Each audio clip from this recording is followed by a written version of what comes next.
রথ কথার অর্থ যুদ্ধযান হলেও সনাতন ধর্মের মানুষের কাছে রথ কথার অর্থ ভিন্ন। রথযাত্রার কাহিনীর সাথে জড়িত আছে প্রভু শ্রীকৃষ্ণের নাম। তবে এবার জেনে নেওয়া যাক রথযাত্রার কাহিনী সম্পর্কে। ওড়িশার ব্রহ্মাণ্ড পুরাণ অনুযায়ী রথযাত্রার প্রচলন হয় সত্যযুগে। সেখানকার রাজা ইন্দ্রদুষ্ণ ছিলেন খুবই বিষ্ণু ভক্ত। তিনি বিষ্ণুকে জগন্নাথ রূপে দেখেন স্বপ্নে এবং তা থেকেই এই মূর্তি নির্মাণের আদেশ করেন।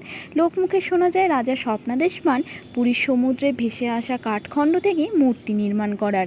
নিয়ম অনুযায়ী দরজার আড়ালেই যথারীতি শুরু হয় এই নির্মাণ কাজ।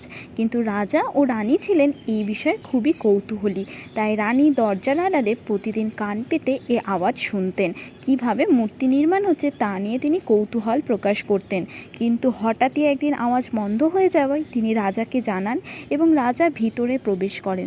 দেখেন মূর্তি অর্ধসমাপ্তভাবে রয়েছে এবং শিল্পী উধাও। এই রহস্যময় কাষ্ঠশিল্পী ছিলেন প্রভু বিশ্বকর্মা।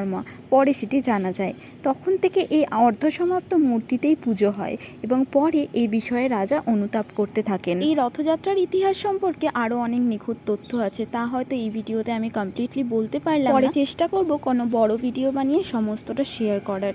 কিন্তু আজকে এই পর্যন্তই রইল। আপনারা পুরো ভিডিওটা দেখবেন, জানাবেন এবং বলবেন কেমন লাগলো। আবার দেখা হবে পরের ভিডিওতে। টাটা।